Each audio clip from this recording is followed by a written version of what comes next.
recently been reading the Kindle version of Miracles and Other Realities that was actually published back in 1990. And Beyond Words has republished it as a Kindle book, I think in February of 2021. And it's very fascinating, all the different accounts of this psychic, Brazilian psychic, Thomaz Green Morton, who is a pharmacist whose abilities at psychokinesis, transmutation, creating these light flashes and things, and healing and whatnot, are described by the two authors, Lee Poulos, PhD, a clinical psychologist, and Gary Richmond, a journalist. And they spent a lot of time and talked with a lot of professional people. I see on Wikipedia there's a description of where some magician down there in Brazil, I guess, claims that he can duplicate all the effects. But from what I read, that doesn't sound very plausible at all. when you've got someone who can cause all these effects, and he's a distance away from the items that are actually undergoing these changes. So I just wanted, because you were there, I think, for about 2 weeks in early 1980s. On two different trips. On two different trips, and you'd been invited. 2 weeks for one and 2 weeks for the next. The next okay. one was about 12 months after the first one. Oh, okay. And you were invited by Dr. Poulos. Yeah. He was a friend. I know that you're an author and, of course, a very successful businessman, and you were interested in this. And so I guess I know you've also got some items you were going to show me from the trip, the trips you made that were affected by this Mr. Morton. So I'll shut up and let you begin. Well, let me just kind of give a little background of how I got into this. In 1975, I was a youngster, but I joined Young Presidents Organization, which, as you probably know, is a worldwide organization where the presidents and CEOs of companies of a certain size they have to be. And there's a lot of workshops, seminars, so on, and the spouses are always invited, usually, to attend. Mm-hmm. And I had been introduced to Uri Geller earlier on, and met him several times at his place in New York, and was fascinated by his own background and the things that he had done, which are quite miraculous. And then Lee Poulos, who had been a good friend, and he was an instructor in one of the companies that I own that taught 4-day seminars on human development. And Lee called me because we had in 1980, in May, we had a seminar, international seminar in Spain, in Madrid, down on their university campus, of which 1,400 people attended, husbands and wives. And the theme, I was the educational chairman for that, was extended human capacities. And so usually most of our workshops and seminars are all business related, marketing, financial, da. But since this audience is interested in expanding their own growth, we want to take a shot at it. And there was no computer email process at that time, so everything was communicated by snail mail. And I told the audience, hey, our 1,400 people, which included the spouses, we're gonna deal with expanded human capacities. That was kind of a first for YPO. And so we had every day the 1,400 would gather in one room together, an auditorium down on the campus. And the first day we were greeted by the King and Queen of Spain. The second day was Uri Geller. The third day was Henry Kissinger. But in preparation for Geller, I told all the people, again through snail mail, bring broken watches, bring other things, and I think, as a very linear kind of Harvard MBA mentality, I think some of these people were excited and fascinated, and I think others thought this was just a lot of bullshit, pardon my language. And so anyway, but they all showed up, and after we introduced Geller, and he's very articulate. He was living in New York when I first met him. He consequently moved to London. He's now back in Tel Aviv, where he's from. And like within minutes, somebody just jumped up in the audience, and there's a great trust amongst fellow members. It's kind of like a fraternity brother. You'd never BS your good friend. And the person held up his watch and he says, I can't believe this. Look at this. Look at my watch. Look at my watch. This hasn't run for 20 years. And it's not only ticking and running, it's on perfect time. Well, that would be a great chill if it was phony. Yes. And then it led to somebody else saying so, then somebody else.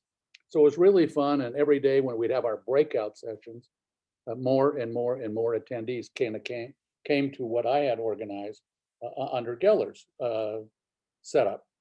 So about not quite even a year, 6 to 8 months after this, and Lee Poulos was one of our faculty in Madrid.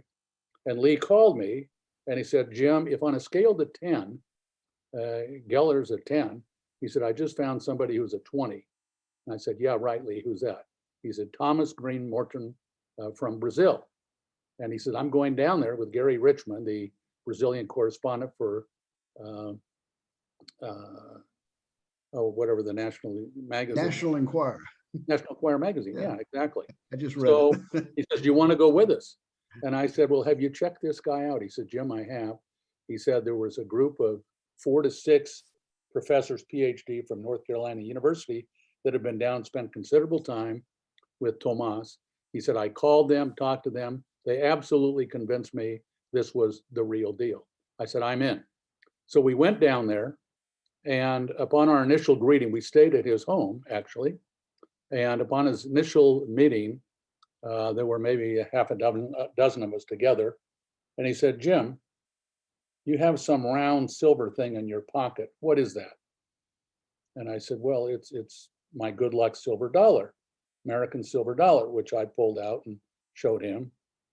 And he said, okay, I want you to hold on to that. I'm not going to touch it.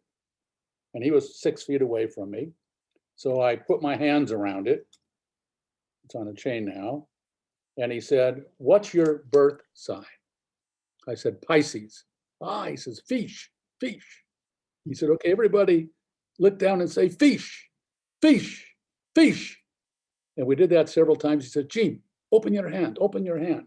When I opened my hand, this silver dollar had turned into a medallion of which there are 2 fish looking at each other, and the bottom says fish in Pisces in Spanish or Latin American protocol. And then the back sign was the complete zodiac sign of Pisces. And everybody was just, I mean, and on a scale to 100, this is a 2 or a 3 from what eventually we experienced. And when we got home, I took this, I asked my wife to take it to a jeweler and put it, wrap it up with a band around it and a chain so that I wear this every day. And it was funny because when my wife went to pick it up, we'll get beyond this quickly, the person in the store where she had it done said, I've got to talk to you for a moment. He said, I have a PhD in metallurgical something, and I've never found a piece of metal that I couldn't immediately tell you what it is, but I don't have anything in which I can relate with this particular thing. So there was a little phenomena. Anyway, it went on and on and on. And we were there for a couple of weeks. And Thomaz was very like a kid. When he would get on it, he'd get very joyful. Anytime we rode with him in the car would be flashing with lights. And we had so many different things. I mean, you'd go into a restaurant and he'd say, grab those 4 spoons and cross them all over each other. And then he'd put his hands over them. You'd take his hands off and they'd all be curled up and wrapped together. He handed me a fork one time on a table, a little cocktail fork. He said, Jim, stir this in your water or your coffee there, which I did. And when I got through, this is what it was like. So Could you hold it up higher? I couldn't. Oh, okay. Yeah, I wasn't able to see it. The camera wasn't picking. Were you able to see the others? No, I wasn't. If you could just, yeah. Okay. here were the spoons that he asked me to Oh, lay on wow. the table. And he Yeah. crossed them all, and they put his hands over, and he went, "Ha." And when he took his hands away, they were like this. And this was the medallion that was a silver dollar. And after he said, say, everybody say Pisces, everybody say fish, he never touched it. It was in my hands the whole time. And the silver dollar, this is what we saw when he took it away. And the back side of the silver dollar is the complete zodiac sign of Pisces. And I understand it's about 2 times bigger than the regular silver dollar that you had. It Yeah. increased in size. Well, no, And it's about the same size. oh, about the same size. It's about the Okay. same. Anyway, that was just an opener to kind of get our attention. And again, I wouldn't have gone had I not had the prior experience with Uri Geller. But and you're always looking for what can be the dupe here, what's the con, what's the bullshit. Yeah. And this guy was just more and more and more real the whole time we were there. I think maybe the most phenomenal thing, which your audience, if they were to buy the book, would see photos in the book of the day that he asked my daughter and I, this was on the second visit, to please go to the supermarket and buy 15 eggs, chicken eggs. So we did that. They put them in a bag. We took them back to Thomaz. There was an audience around him. We had the bag. He hadn't touched the bag.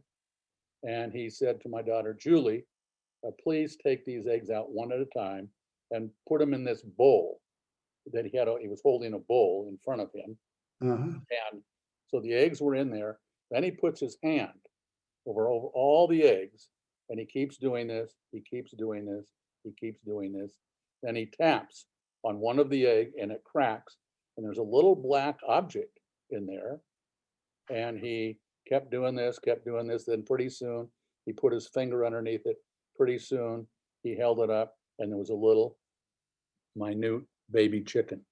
And he did this 15 times, 15 chickens. When it was all over, and this series of photos is in the book, it shows all these little baby chickens walking on the table.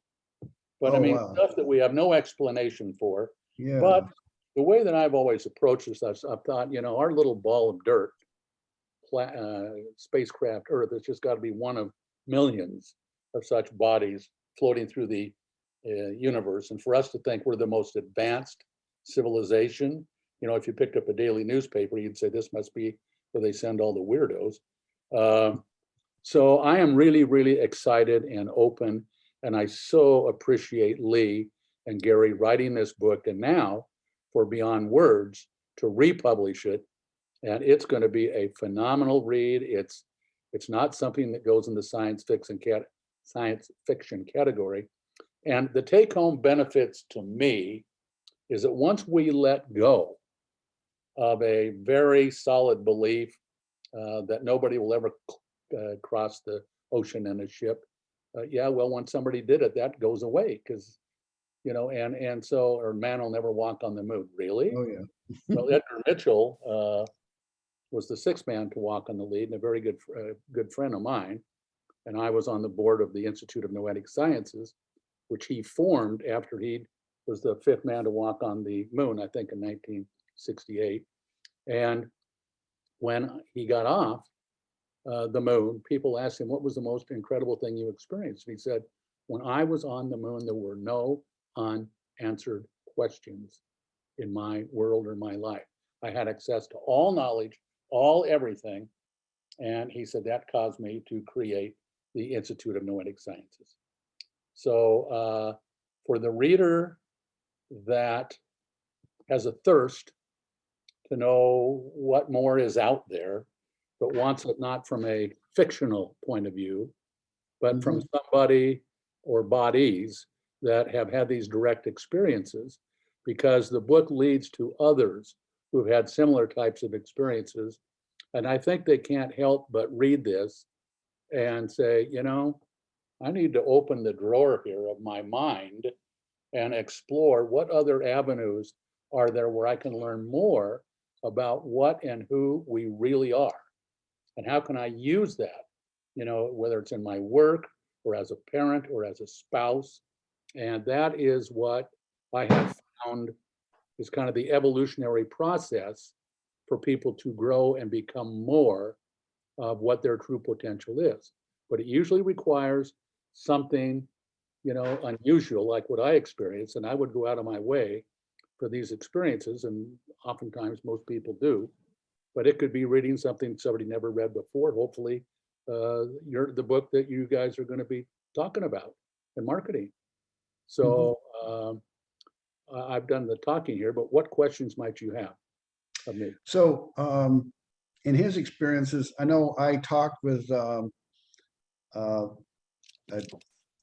lady who now lives in the United States, but her since I think about 2004 or so, but her name is Denise Uchoya or Slater, and General Maricir Uchoya was her grandfather, and she grew up with early memories of meeting Morton and being at the Uchoya Ranch outside Brasilia, where he gave a demonstration of doing the raw sounds, and all the silverware and things that were on the table started bending. He was like 40 inches away. Yeah. And those were their souvenirs from it. But what his Uchoya's wife didn't realize was that other things in the house, tweezers, silverware and stuff, also ended up, when they pulled out the drawers and the doors to cupboards, were also twisted and bent, and she was very upset. Same experience we had with Thomaz. In fact, we went to a supermarket to buy some forks, and they were hanging on a rack, but they were wrapped in cellophane. When we got to the checkout counter, and it's hard to see these wrapped up in here, but when we got to the checkout counter, this was the way that every fork looked: totally bent, totally twisted. Not broken. If you and I sat down with a couple pairs of pliers or something and tried to twist this until we could wrap it, it would just at some point break before we got there. So when somebody experiences this, if they believe that education is a continuous lifelong process, and they don't have to join some weird organization, which you take a leap of faith and you pray and hope that it works, but there are places to seek the knowledge and the truth. And you've had these experiences yourself, which is great. So I think you're a perfect spokesperson for your company to help head up this communication that you're.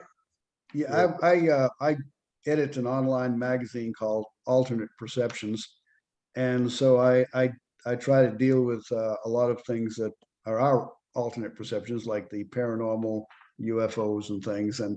And I had met Denise Uchoya Slater back in 2005 at a conference in Virginia Beach, Virginia, the Association for Research and Enlightenment, the Edgar Cayce Foundation. And I met her there, and I also have since been in contact with her, interviewed her, and of course her grandfather was very heavily into parapsychology and the phenomena of UFOs, and an experience of both phenomena himself. So it was quite interesting to hear those stories. And when I saw this book, I thought, I've already done an interview with her, in fact, more than one in my magazine, but reading this book, Miracles and Other Realities, and she had mentioned Mr. Morton before, and I thought, wow, well, here's a book that actually gives us documentation. And so I need to do another article, so I wrote this up, and I've got repeat the things she told me that her and her family experienced with this man. And then, of course, I found out about yourself, and from reading the Kindle version, and I thought, I need to do a further extended article on this in my online magazine. So that's what I've done, or I'm doing right now. I'm already up to 5 pages. I don't know if you've seen what I have written so far. No, I'd love to, though. Okay. Can you send it to me? Well, I sent it to it went to Deborah? Miss Hale, Deborah. Yeah. What I'll do is I'll make sure they all get a copy, and I guess they'll forward it on to you. Or if I could get your email directly, I could just, but you know, Well, let me I give, tell you what, I can give you my email if yeah, that works. Um, fire away. okay, it's Brent Raynes, Brent, and then Raynes as a single. Rayes, No, Raynes.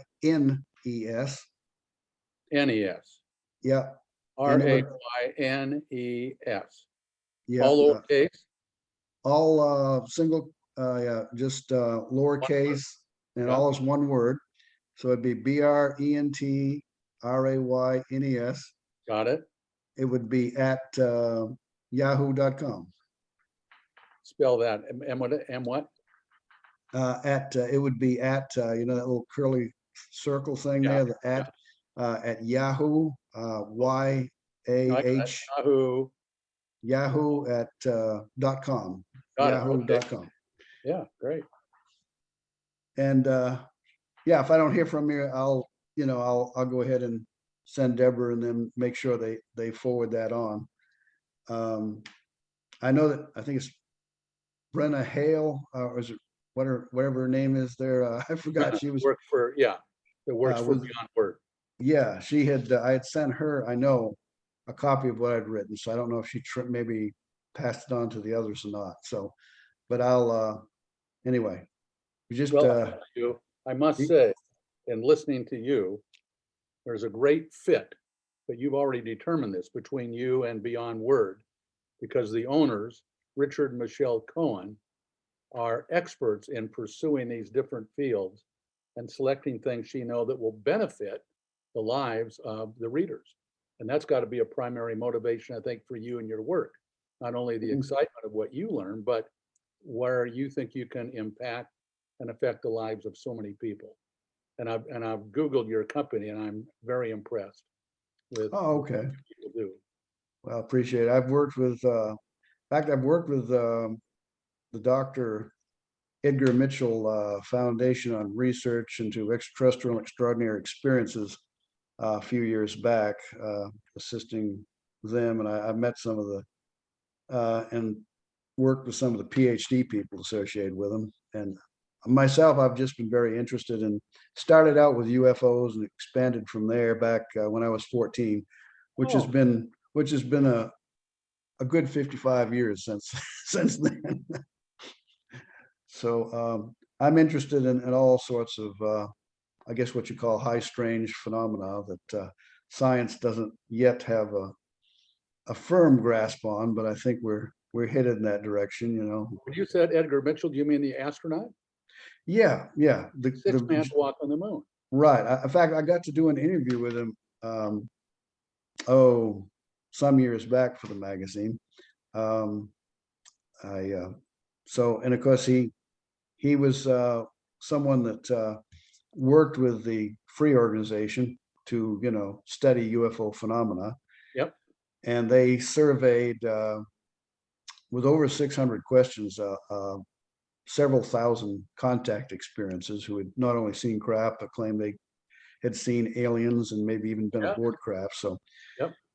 and I know that Morton claimed at times that he was also channeling or the energies of otherworldly beings or something. But Denise Slater told me that she had seen like around his head when he was doing the Ra thing, like little luminous bubbles of light that would like float around for a few seconds and disappear. Is that kind of like what you saw? Yes, I've had similar type experiences. Edgar Mitchell was a very close personal friend, stayed at our home on countless occasions, and he was the founder of the Institute of Noetic Sciences, which is a result of his experience on the moon. He said, I've got to find this. And if your audience is interested in something that's quite exciting, IONS, IONS, or Institute of Noetic Sciences, Right, is phenomenal information. And to be a member is very inexpensive. It's less than $100 a year. right, The data that they provide is phenomenal. I'm now a life director, but right. and that's where I met Richard Cohen, because he's currently a director for Noetic Sciences. And that's where we met when I was an active member of the board, and I served for 11 years. I'm now a life director. Awesome, awesome.